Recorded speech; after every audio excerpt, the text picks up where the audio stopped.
Olá, eu sou o Pedro, seja muito bem-vindo ao Não Apenas Histórias, e no vídeo de hoje a gente vai conversar um pouquinho sobre o livro Terra Sonâmbula, que foi escrito pelo moçambicano Mia Couto. Antes da gente começar a falar sobre o livro propriamente dito Terra Sonâmbula, é muito importante que a gente comece a conversar sobre o pano de fundo dessa obra. Apesar dele parecer apenas um pano de fundo, ele tem uma importância muito grande para a obra. A crítica que está dentro desse pano de fundo é muito importante e ela não pode passar despercebida nem na resenha e muito menos na tua leitura. Para visualizar isso dentro da obra é preciso trazer um pouquinho do contexto histórico.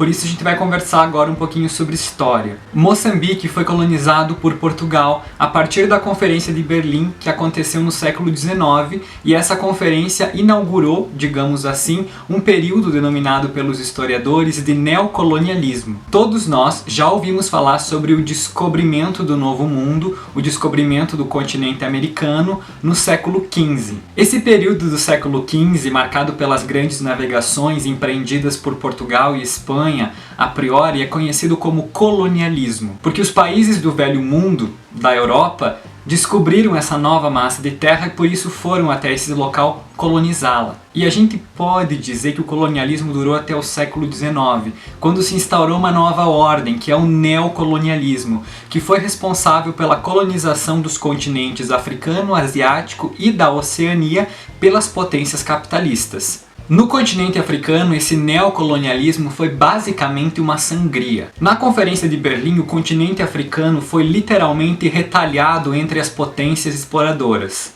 Alemanha, França, Grã-Bretanha, Bélgica, Portugal, Espanha e Itália. Porém, a divisão do território não levou em consideração os aspectos culturais das diferentes tribos africanas que habitavam o território.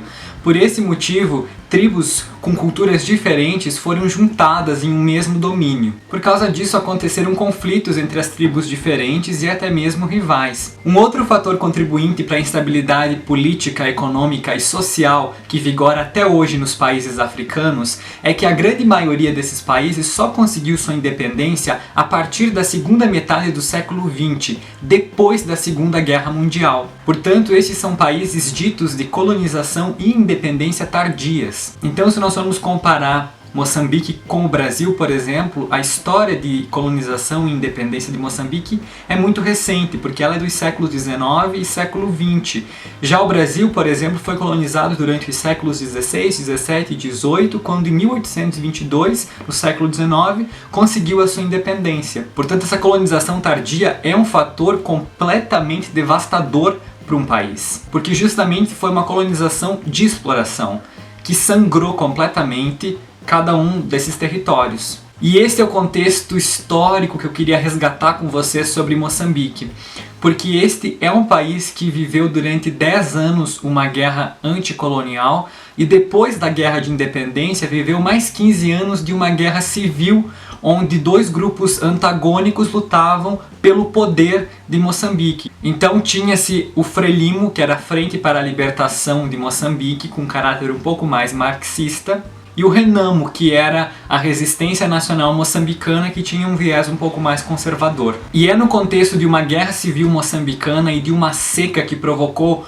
uma gigantesca falta de alimentos em Moçambique, e por esse motivo provocou milhares de mortes por causa da fome, além das mais de 1 milhão de mortes por causa das duas guerras, que o livro Terra Sonâmbula se ambienta, se estrutura e critica. Terra Sonâmbula foi publicado em 1992, no mesmo ano em que foi assinado o Acordo Geral de Paz em Moçambique, que pôs fim à Guerra Civil que tinha perdurado por 15 anos. Mas é muito importante deixar claro que este livro não é um retrato documental. Todo o panorama histórico que eu resgatei com você sobre Moçambique não existe no livro dessa forma, porque o Mia Couto utiliza-se de outras maneiras para contar a história documental. Na realidade, ele não conta a história com H maiúsculo. Ele esmiuça a história das pessoas. Ele fala sobre uma história de incertezas, uma história de humanidades. E por isso, essa história das pessoas é a verdadeira de um país. Agora eu quero conversar com vocês sobre a trama de Terra Sonâmbula. E para isso eu vou iniciar lendo os primeiros parágrafos da obra. Naquele lugar, a guerra tinha morto a estrada. Pelos caminhos, só as hienas se arrastavam, focinhando entre cinzas e poeiras. A paisagem se mestiçara de tristezas nunca vistas, em cores que se pegavam à boca. Eram cores sujas, tão sujas que tinham perdido toda a leveza, esquecidas da ousadia de levantar asas pelo azul. Aqui, o céu se tornara impossível, e os viventes se acostumaram ao chão, em resignada aprendizagem de morte. A estrada que agora se abre a nossos olhos não se entrecruza com outra nenhuma. Está mais deitada que os séculos, suportando sozinha toda a distância. Pelas bermas apodrecem carros incendiados, restos de pilhagens. Na savana em volta, apenas os embondeiros contemplam o mundo a desflorir. Um velho e um miúdo vão seguindo pela estrada. Andam bambolentos como se caminhar fosse seu único serviço desde que nasceram. Vão para lá de nenhuma parte, dando vindo por não ido, à espera do adiante. Fogem da guerra, dessa guerra que contaminara toda a sua terra. Vão na ilusão de mais além haver um refúgio tranquilo. Avançam descalços. Suas vestes têm a mesma cor do caminho. São estes dois, Mundinga, o miúdo, que deve ter idade ali entre a infância e a adolescência, e o Tuahir, o velho, que muito sabe e muito andou por Moçambique.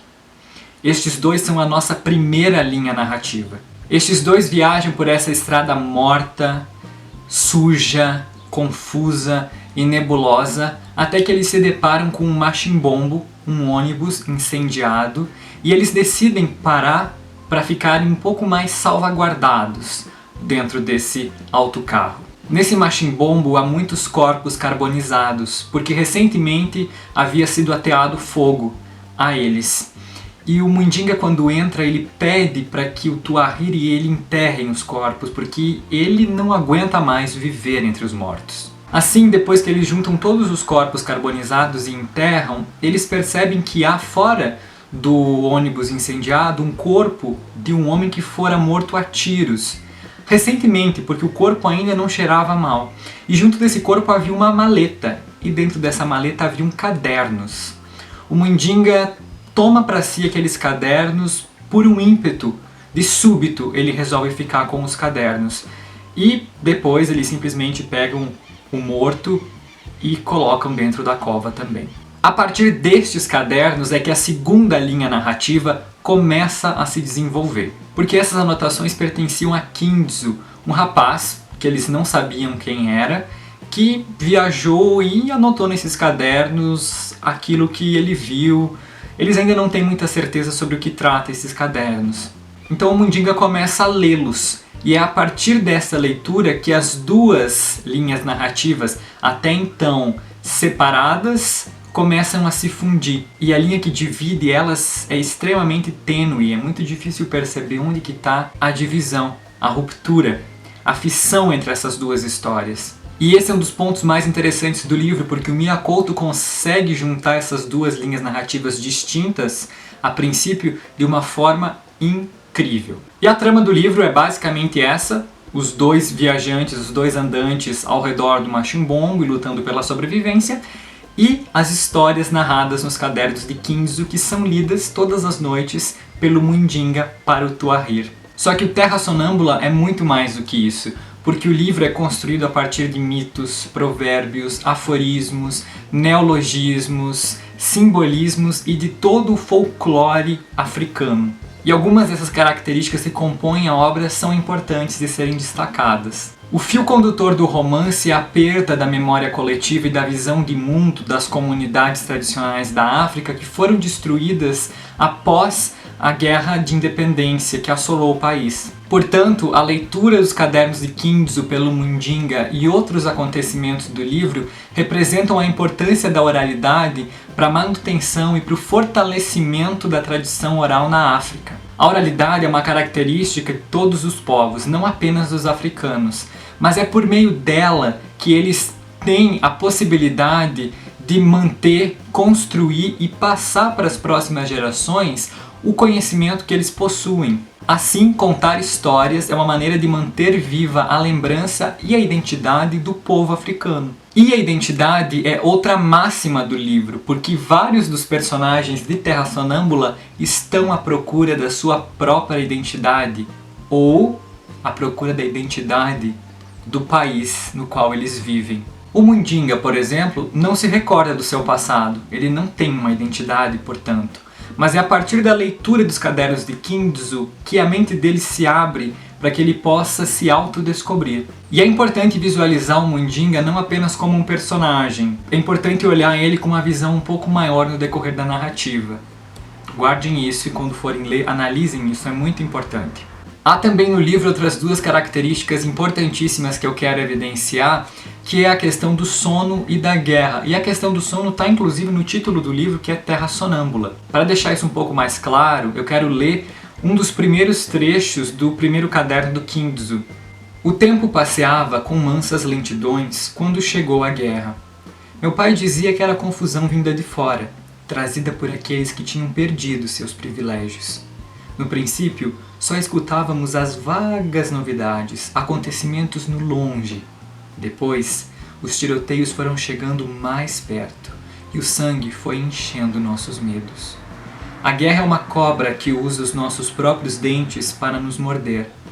Seu veneno circulava agora em todos os rios da nossa alma. De dia já não saíamos, de noite não sonhávamos. O sonho é o olho da vida. Nós estávamos cegos. Com esse trecho é possível perceber que a Terra estava sonâmbula porque ela havia perdido a sua identidade, a sua história, o seu autoconhecimento, a sua cultura, tudo aquilo que fazia com que as pessoas reconhecessem a sua terra. O sonambulismo é um estado de passividade. Ele também é anestesia, porque a partir dele não é possível ver com clareza, com lucidez aquilo que está ao redor, e muito menos lutar contra isso. Então, a caminhada dos andantes, a história do Kindzu é nebulosa. Há uma neblina que encobre todo o livro. E dessa maneira é resgatado e fortalecido o caráter onírico de Terra Sonâmbula, de sonho. E é assim que o Miyakoto consegue colocar toda a sua poesia, que ele consegue encher esse livro com uma linguagem linda, uma linguagem muito, muito, muito poética. E é um dos pontos principais da obra. A escrita do Miyakoto é aquilo que mais me chamou a atenção, que mais me agradou, porque ele consegue passar com clareza aquilo que ele quer dizer. A forma com a qual ele escreve é a forma com a qual a gente consegue entender aquilo que ele quer dizer, e ele faz com que nós possamos chegar um pouco mais perto daquilo que talvez os povos africanos passaram com essas guerras civis ou de independência. E é por isso que o livro é tão forte, ele é tão escuro, ele é tão angustiante. Ele é bom, sim, ele é muito bom, mas ele é muito angustiante. O Miyakoto consegue fazer isso pela escolha do tema e pela escolha do vocabulário, pela construção da poesia dentro da obra. Então, isso chama muito atenção e angustia demais durante a leitura. E antes de eu comentar um pouquinho mais sobre a minha experiência de leitura e encerrar o vídeo, que já deve estar bem longo, eu quero dizer para vocês prestarem atenção nos personagens, porque eles são representações da história de Moçambique. Quase todos os personagens têm uma participação muito grande na construção da história de Moçambique. Não porque eles foram importantes, mas porque eles representam traços da história moçambicana. Por isso preste atenção em todos eles mesmo. Bem, eu terminei a leitura de Terra Sonâmbula, eu fechei o livro e eu falei, meu Deus, que livro incrível. Só que eu não sabia justificar o porquê que tinha sido tão bom. Eu simplesmente havia me identificado com ele, eu simplesmente havia gostado dele. E eu sabia que tinham coisas que eu não tinha percebido e que faziam com que a obra tivesse todo o poder que teve, sabe? Toda essa força que ela teve. Porque eu simplesmente adorei e fiquei apaixonado pela obra. Então eu deixei essa leitura aquietar, eu deixei passar alguns dias depois do término dela, e aí eu fui pesquisar sobre Terra Sonâmbula. Então eu assisti vídeos sobre o livro, eu também li alguns artigos que estão disponíveis na internet, e todos eles foram fazendo com que eu estruturasse um pouco melhor a história na minha cabeça e fizeram com que eu gostasse muito mais dela. Então eu vou deixar aqui na descrição alguns dos links de artigos que eu li. Vou deixar também uma entrevista do Miyakoto que ele concedeu ao programa Roda Viva da TV Cultura. E vou deixar também o documentário Sangue Latino, que foi feito com ele. Que foram coisas que me fizeram ficar mais apaixonado ainda por ele, assim como autor, e também pelas obras dele. Então estou super curioso para ler outras coisas. E agora, para encerrar o vídeo, sim, fica aqui a indicação, leiam Terra Sonâmbula, é um livro muito bom, eu gostei muito da leitura dele, valeu super a pena, já é um livro favorito da vida, já é um favorito do ano. E além disso, quando vocês forem ler o livro, tomem cuidado com o tempo de leitura, não demorem muito tempo lendo Terra Sonâmbula. Há tantas coisas acontecendo que vocês podem acabar sofrendo por causa da memória. A lembrança de algumas coisas, de algumas nuances da narrativa podem se perder. Portanto, não demorem para ler o livro, sabe? Leiam em 3, 4, 5 dias. Não posterguem demais o término da leitura, porque vocês podem se sentir prejudicados no final. Vão talvez achar que perderam alguma coisa e que não entenderam o fim, porque é preciso ter muita atenção para entender o final do livro, que é fantástico. Eu recebi esse livro em parceria com o Grupo Companhia das Letras, portanto eu vou deixar aqui embaixo na descrição o link se vocês quiserem fazer a compra do livro. E é isso, eu espero que vocês tenham gostado do vídeo. Se você gostou, não se esqueça de se inscrever no canal se você ainda não for inscrito, de dar um joinha no vídeo e de me deixar seus comentários aqui embaixo. Me conta se você pretende ler Terra Sonâmbula e se você já leu, vem conversar um pouquinho mais sobre o livro, porque eu fiquei completamente extasiado depois que eu terminei a leitura. Além disso, não se esqueçam de me seguir nas minhas redes sociais e até a próxima. Tchau!